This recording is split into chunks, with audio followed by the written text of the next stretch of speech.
Welcome to the Shyam Sharma Show. Today on the show, we're going to talk about the first phase of the polling in the Gujarat elections and some interesting accusations of EVM tampering and whether those EVM tampering accusations hold water or not. Happy Monday, everyone, and let's jump right into it.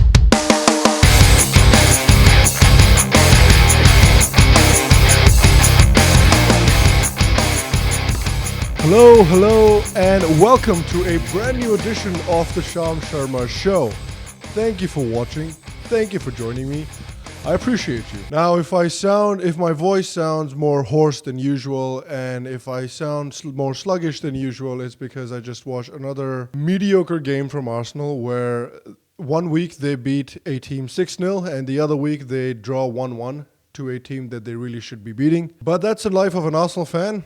And if I start talking about that, I'll probably take up the whole episode. So let's save that one for another episode. Now, yesterday, the first phase of polling began in Saurashtra and parts of southern Gujarat. According to the Election Commission, this year saw a voter turnout of 68% in the first phase of voting, whereas in 2012, the voter turnout was something around 71%. Now, as I've talked about before on previous videos about the Gujarat election as well, this year's election for the BJP is an interesting one, and I think it's a tougher fight for the BJP this year because of various issues, a few of them being the Patidar Andolan that has been led by Patidar leader Hardik Patel, who has supported the Congress, and he wants OBC status for the Patidars in government jobs and things like that. There's also Alpesh Thakur, who has supported the Congress and joined the Congress, and he's actually opposing the reservation status for the Patidars in this election. There's also been some talk about dissatisfaction and discontent among people in urban areas with the hasty implementation of GST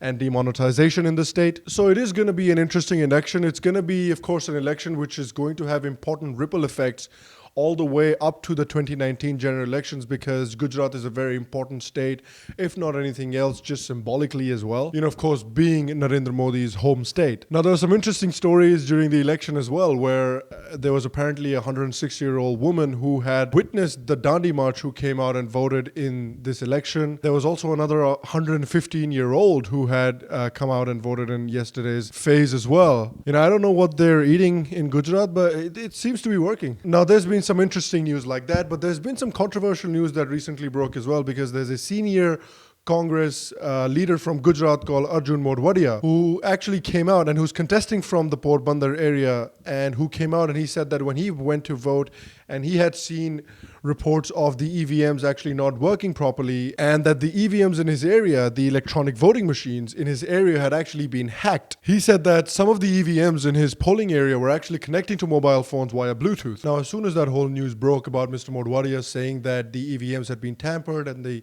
EVMs were being hacked via Bluetooth, reports also came that when you press a button on the EVM to vote for your candidate, the Bluetooth connection actually messes with your brain and makes you scream, "Mandir wahi banwayenge." So again, very, very serious allegations here, folks. And as soon as this news got out and as soon as this claim kind of got out into the news, the media just ran with it, number one, which, they tend to do. And number two, some prominent Congress leaders like Mr. Ahmed Patel jumped on and he said that, this is very wrong and the EVMs are being hacked and the BJP is trying to rig the election. And Mr. Omar Abdullah, for some reason, decided to jump in and voice his opinions as well. He said, "I've been extremely skeptical of EVM-related conspiracy theories, but I'm beginning to question my unwavering faith in the machines and their infallibility. I hope the Election Commission can step up and address the questions that are being asked of it about the trustworthiness of voting machines." Gaon basa nahi. Just hang on a moment.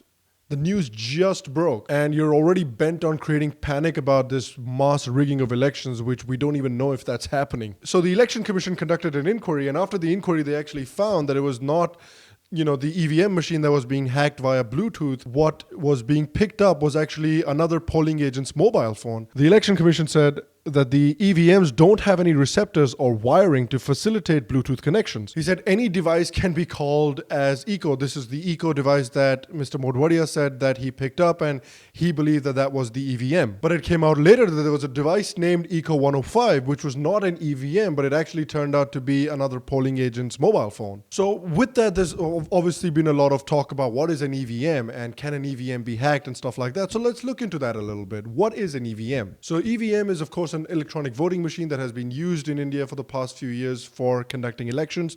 They're considered to be a more secure way of conducting elections than a paper-based ballot. An EVM runs on a 6-volt alkaline battery, so it's possible for an EVM to be used in remote areas as well where they don't really have any electricity. Now, one EVM can actually cater to up to 16 candidates, and up to 4 EVMs are present in any particular polling booth. So a polling booth can cater to about 64 candidates. Now, if an EVM goes out of order, a spare EVMs are also kept by polling agents that can then be provided. However, if the EVM goes bad, there are actually the votes that have already been cast or safely secured in a control unit with the polling officers. So it eliminates the need for the people to come back and press their vote again, which is a pretty much impossible task. Now, with the EVMs in place as well, that whole concept of one man, one ballot is also taken care of, because the machine gets locked after you cast your vote, and then if you want to cast your vote again, a new ballot number is needed. Now, one of the big benefits that the EVMs have over paper ballot that used to be used before is that they can really ameliorate the negative effects of something like booth capturing. What used to happen is,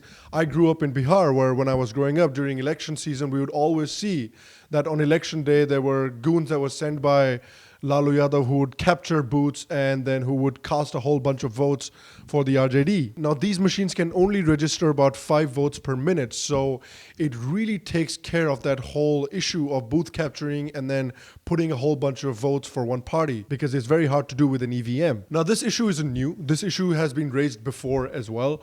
In fact, earlier, the Aam Aadmi Party had challenged the election commission that in the Delhi assembly elections, the EVMs were hacked and that it was possible to hack into an EVM.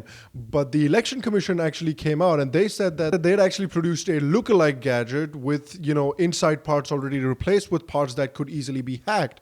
And that's what they were using to justify, tampering and hacking into the EVM. Now, even in the UP civic body elections, Mayawati and Akhilesh Yadav, they have also said that the BJP did well in areas where the EVM was used, and BJP actually did badly in the areas where paper ballots were used, because BJP had actually hacked into the EVMs, and that's what allowed them to do better in areas where the EVMs were used. But when the Election Commission did the research, data actually came out that it was actually the BSP that fared poorly in areas where the paper ballots were used. Now, again, is it possible to hack into an EVM to an extent that you can hack into all of the EVMs that are being used in the Gujarat elections, and that you can actually significantly affect the result of an election? So let's look into that a little bit as well. So first of all, they don't have any receptors and they cannot be connected to the internet, so it's very hard to hack an EVM using the internet and using Bluetooth. Secondly, during the UP elections, there was a BBC report that had come out a few years earlier that was, being brought up back over and over again, that how an American had actually been able to hack into an Indian EVM machine. But it turned out that what happened in that story is that the American had grabbed the machine, opened the machine, replaced the parts inside the machine with parts that could actually be hacked, and then proceeded to hack the machine. He had actually not hack the original machine as it was manufactured. Now, to be able to hack the machines the way the American hacked the machines would actually take a lot of effort. It would take enough effort to be able to break into hundreds of these machines that are going to be used in the Gujarat elections and then tamper with them and then replace them with parts that can actually be hacked. This would require a massive operation and it would be nearly impossible to do. Another thing is that nobody really knows what order the candidates will be listed or the parties will be listed on the EVM till after the last date of the withdrawal of the nomination papers. That means that the order of the buttons is known for just about 2 weeks, which is, I don't think that's enough time to be able to tamper with all of the EVMs. And also, specific EVMs are actually distributed in a randomized manner to all the different polling areas. So let's say you hacked the EVM and you said, okay, candidate number 2, button number 2 is going to be my candidate, and whenever you press any other button, the vote will go to button number 2. But because you just don't know what the order of the candidates is going to be on the EVM till the very last minute, it's entirely possible that the Election Commission might just appoint some other name to that button and you inadvertently end up helping your opposition. And finally, what the Election Commission has also done is that they've ensured that there are these machines called Voter Verified Paper Audit Trail, or VVPATs. Now, a VVPAT is an extra machine that courts have now said that you need to have with an EVM in polling stations to ensure the infallibility of the voting system. Now, what the VVPAt does is when you press a button on the EVM for your candidate or your party, the name of the candidate and the name of the party will appear printed in a piece of paper in the machine next to the EVM, and it's going to stay there for 7 seconds, and that allows you to confirm my vote has gone to the person that I wanted my vote to go to. Now, this paper stays there for 7 seconds for the person to confirm, and then it falls into a sealed box at the bottom of the machine. Now, this box collects all of the votes cast, and this is only opened on the day the counting begins. And then also these printouts and these pieces of paper can be used in case there's a dispute that, oh, the EVMs were hacked or that the election process was not done in an honest manner. So you can then use these pieces of paper just as an extra backup to the EVMs as well. So that ensures an extra level of safety and an extra level of protection to the voting process and to make sure that the voting process happens in a free and fair manner. Now, also, it's important to remember that in the 2009 elections, the BJP had raised a bit of a hue and cry about, the EVMs being tampered with, and are the EVMs actually trustworthy? And one of the BJP members had actually written a whole book about it. And at that time, the Congress had said that, no, the EVMs are fine and the EVMs are safe and this and that, and all these allegations are baseless. And now the roles have kind of switched a little bit. So when you see that in different instances, in different circumstances, two parties had kind of opposing opinions about the EVM machines, I think it's fair to assume that the EVMs are fine. It's just when you are doing badly or when you're performing badly, you need to find somebody else to blame. You need to find something else to blame, We lost because the EVMs were not working properly. We lost because my breakfast was not cooked properly this morning. So I think the Election Commission has taken plenty of steps to ensure that the voting process occurs in a free and fair manner. I think that the VVPAts that they've used will ensure that as well. And it's going to be interesting when the results are declared on the 18th.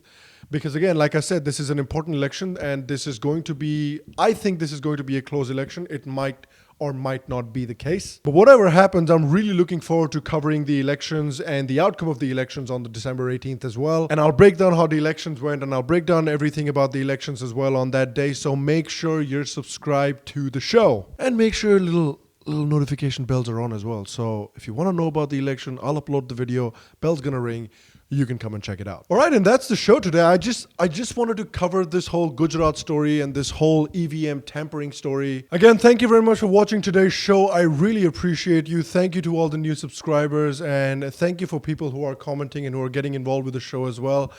The idea of the show is to create a community where the rationalist and the rationalist right can have a conversation. So I'm very glad to see that this is happening. Also, we're going to be back on Wednesday with a new show with the top stories of the day. Also, what I'm working on recently is I'm actually also trying to create a interview show where I'm going to talk to subject matter experts, and I'm going to talk to influential people and get their opinions, because there's a lot of people who have really great opinions that I think need to be heard. And I'm working on a show where we can get these people on and we can have a conversation with them in a long form and get to know their point of view in depth. So that's coming soon. Make sure you're subscribed to the channel and make sure you're tuned. Again, thank you very much for watching. If you're enjoying the show, like the show, share the show, tell everyone about the show, and subscribe to the show's channel. I will see you Wednesday. And until then, stay happy, stay healthy, and I'll see you soon.